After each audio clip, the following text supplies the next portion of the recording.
ఆంధ్రప్రదేశ్ రాష్ట్ర అభివృద్ధికి మంత్రి నారా లోకేష్ తీసుకుంటున్న ప్రణాళికలకు అనేక దేశాల ప్రైవేట్ కంపెనీల ప్రతినిధులు ప్రశంసిస్తున్నారని, నారా లోకేష్ మంత్రి అయిన తర్వాత విద్యాశాఖలో అనేక మార్పులు తీసుకొచ్చారని, ఆయన ఇలాంటి పుట్టినరోజులు మరెన్నో జరుపుకోవాలని గూడూరు నియోజకవర్గ ఎమ్మెల్యే పాసం సునీల్ కుమార్ ఆకాంక్షించారు.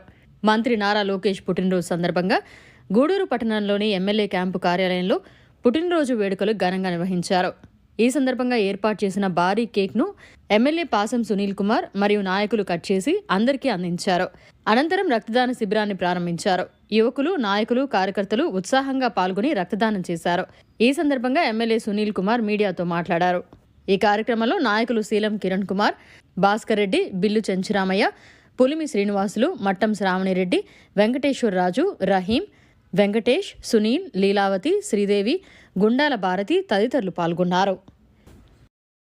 యువ నాయకుడు నారా లోకేష్ గారు దావూస్ వెళ్ళి అక్కడ ఉన్నటువంటి మొత్తం పెట్టుబడుల్ని మన ఆంధ్ర రాష్ట్రానికి ఆకర్షించే దిశగా ప్రతి సెమినార్లో పాల్గొంటూ బ్రహ్మాండంగా మాట్లాడుతూ అందరి యొక్క మన్ననలు మొత్తం జాతీయ స్థాయి మీడియా దగ్గర నుంచి అన్ని మీడియాలో ఈరోజు ఆయన గురించి చెప్తుంటే చాలా ఆనందంగా ఉంది. ఎందువల్లంటే ఏ నాయకుడికైనా కావాల్సింది నాయకత్వం, అలాగే దానిపైన పట్టు బిగించేటువంటి కార్యక్రమం ఉండాలి.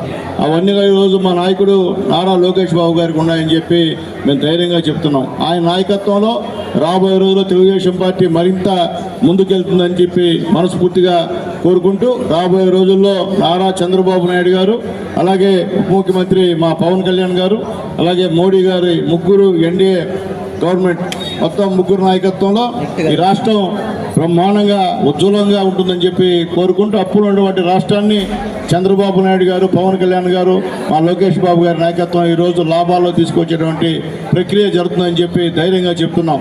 కాబట్టి ఈరోజు 1వ తేదీ కల్లా జీతాలు ఇస్తున్నటువంటి ముఖ్యమంత్రి ఉన్నారంటే అది నారా చంద్రబాబు నాయుడు గారని ధైర్యంగా చెప్తున్నాం. అలాగే విద్యాశాఖలో ఎన్నో మార్పులు తెచ్చినటువంటి మహనీయుడు, మంచి మనిషి ఉన్నారంటే మా లోకేష్ బాబు గారని చెప్పి తెలియజేస్తున్నాం. ఈరోజు పంచాయతీరాజ్ శాఖని బ్రహ్మాండమైనటువంటి శాఖగా ప్రజల్లో, నాయకుల్లో, ఉద్యోగస్తుల్లో పని చేయాలన్నటువంటి భావంతో ఈరోజు ఆసక్తిగా చూస్తున్నారంటే అది పవన్ కళ్యాణ్ గారి విషయం అని చెప్పి మేము తెలియజేస్తున్నాం. కాబట్టి ఇలాంటి సమర్థత గలటువంటి నాయకులు ఈ ఆంధ్రప్రదేశ్లో ఉంటున్నారని చెప్పి తెలియజేస్తూ, మా నారా లోకేష్ గారి భవిష్యత్తులో ఒక మంచి నాయకుడిగా మా అందరికి కూడా అండదండగా, ముఖ్యంగా ఈ రాష్ట్రంలో ఉన్నటువంటి పేదవాళ్ళకి అండదండగా ఉండాలని చెప్పి మనస్ఫూర్తిగా కోరుకుంటూ ఈ యొక్క కార్యక్రమానికి విచ్చేసినటువంటి పెద్దలు. మరిన్ని అప్డేట్స్ కోసం మన HN9 టీవీ ఛానల్ని సబ్స్క్రైబ్ చేసుకోండి.